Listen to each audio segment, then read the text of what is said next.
exhibitionist kind of poses and so forth, it seems a little difficult to reconcile your agony at appearing in public and the fact that you appear in public in the most exposed kind of fashion. It's just as difficult for me to walk into a cocktail party as it is to be on the stage, because when people are looking at me, it makes me nervous. On the stage, I'm just a little more terrified than if I were to walk into a room full of people I didn't know. Why does this terrify you so? Do you know? Have you ever tried to analyze it for yourself, or have somebody else try to analyze it for you? No. So many people in your business, my business, succumb or go to psychoanalysts.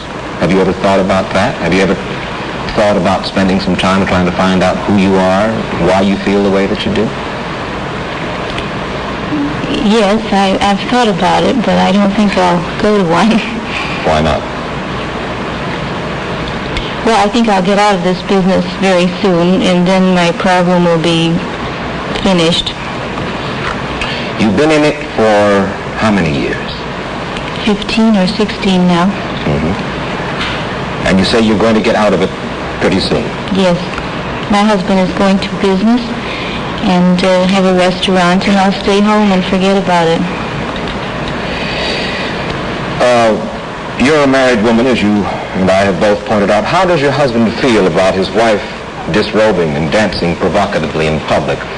Last night I went to see you at the Crescendo, where you're dancing here in Hollywood. And I must say that it's a very effective, really kind of a beautiful act. But I thought to myself, I wonder how I would feel if my wife were up there performing in that fashion, taking off her clothes in front of a bunch of people who are vaguely intoxicated in any case, fairly noisy, except at the crucial time when you could suddenly hear a pin drop in the club. How does your husband feel about this? My husband is very anxious to go into business and to have me stop it. How long have you been married? 2 years.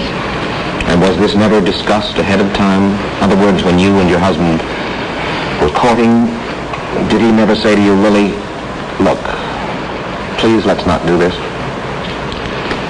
Yes, but I was in no financial position to stop. I'm always 1 year behind in my debts. And I guess we all are. I always have to make money to pay for things, and now I'm caught up and I'll be stopping. Now, what kind of a business do you think that you and you're going into business with your husband, or are you just going to be a housewife and forget the bright lights? I'll be the housewife and forget the bright lights gladly, and he'll go into the business. And forget the bright lights gladly, too, I think. Truly. Mm-hmm. I gather from what you say you don't like show business really at all, and you don't like show business people very much either. Well, it's a false sort of business.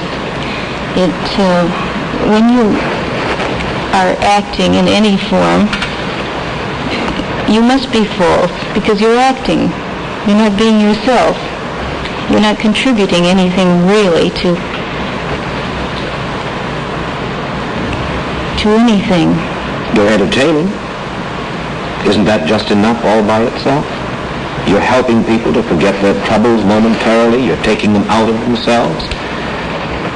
Certainly there should be some pride in that kind of performance and that kind of contribution. I think doctors and nurses and people who build houses and people who work constructively contribute much more, and I'd be much more proud of myself if I could do that. You don't like yourself very much. No. Do you know why? Maybe because of what I'm doing. Mm-hmm. Mm-hmm. When you quit, do you intend to raise a family? No. You're very definite about that. Why?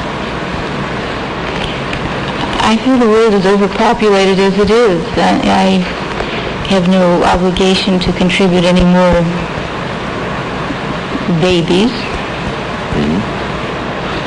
So many I guess every psychologist since Freud has said that childbearing is as important and fulfilling to a normal woman as love and marriage. You don't feel the least bit unfulfilled or incomplete without a child of your own. No, I don't. If I did, I would try to adopt a child who needs a good home. Do you think that you would be a fit mother? Yes. But you don't want children. Why do you think that most women do want children? There are many reasons.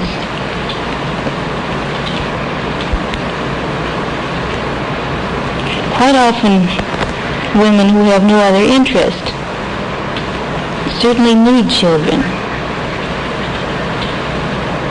But when you quit and you're out of the business, what will be your interest?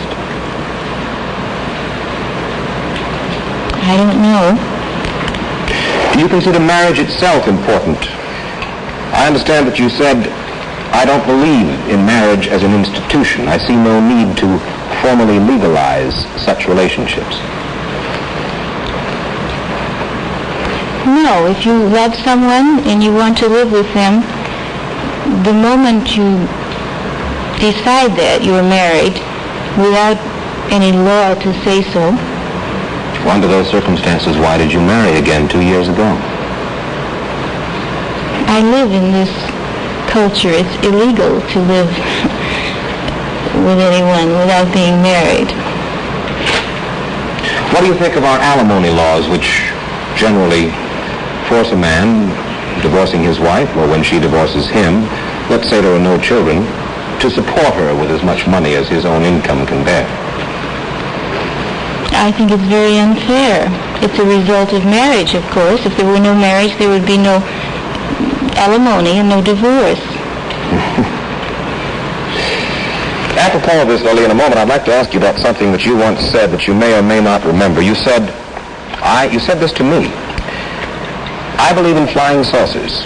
I think there is life on Venus, and that among the men on the planet Venus, there will be less lust and less greed. I'd like to know what you meant by that. And we'll get the answer to that question in just a minute. Something's new here, but it isn't the melody. That's a grand old classic. It's the piano that's new. They just moved it in. There's something else new here, too. Philip Morris. You'll know the minute you smoke Philip Morris. Try 'em and see. Philip Morris tastes natural, and people who try it like it. They also like the man's kind of mildness in Philip Morris. No filter, no fooling. Nothing artificial between you and the tobacco itself. The box is crush-proof. Keeps your cigarettes firm and fresh from first to last. Smoked a Philip Morris lately? Get with it. Natural taste, man's kind of mildness, crush-proof box. Get with Philip Morris. Probably the best natural smoke you ever tasted. Get with Philip Morris in regular pack or crush-proof box, probably the best natural smoke you ever tasted. Now then, Lily, you said, I believe in flying saucers. You sent this about 5 years ago to me at the Park Avenue Club in New York on 52nd Street. I don't think you remember that you met me then. You said, I believe in flying saucers. I think there's life on Venus, and that among the men on the planet Venus, there will be less lust, less greed. What do you mean? These people are obviously more advanced than we are. So they must be more advanced in their emotions and more civilized than we are. You really believe in the fact of flying saucers and the fact that they originate not here on Earth, in Russia or in the United States or any place, but rather in other planets? They can be born on their own planet, of course, but I believe they exist, and that they are seen. There have been many sightings, and their manner of flying indicates that they're many, many years ahead of us. Lily, what kind of religious upbringing did you have, if I may ask that? Well, briefly, what are your religious beliefs? I have my own religion. I believe in doing the right thing, never hurting anyone, helping anyone if I possibly can. Did you have any formal religious training? By that you mean the religions that are generally accepted? Yes. No. In your family, you did not. What about politics? Do you have any interest in that at all? No. Out of your field? I'm not interested in it. Why not? I can't tell you why, except perhaps I've always been so busy with my own little world that I haven't had time to read. And What would you say is your most consuming interest? Is it possible that your most consuming interest is yourself? I'm sure that's probably true of all of us, that our most consuming interest. But aside from yourself, what interests you most? What excites you? What moves you? I'm always so busy working and the things that it involves. I have no one helping me, and I must answer all the letters and make all the arrangements and do so many things all day long that I never seem to have time to have a hobby or anything. I like to read. What kind of things do you read? Everything. Is it possible, do you think that with your preoccupation with your business, your body, your beauty, are you afraid of growing old, of growing ugly? Yes. That does worry you? Yes. And do you have anything in your emotional or your spiritual bank, so to speak,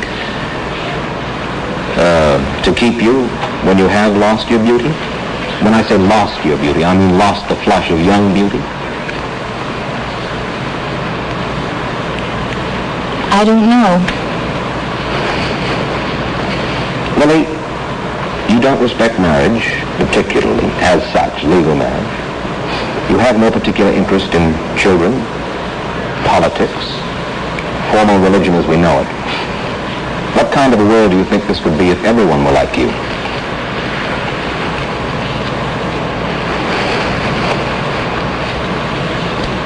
Well, since I don't hurt anyone, and since I have my own little kind of religion, then no one would ever hurt anyone else. Lily, I thank you for taking this half hour and talking to us here in Hollywood. The average stripteaser in burlesque paints a rather saintly picture of herself. Most of them claim to lead conventional lives and think conventional thoughts. I think especially for that reason, Lily St. Cyr is intriguingly different. Her unconventional social attitudes seem somehow to befit her unconventional profession.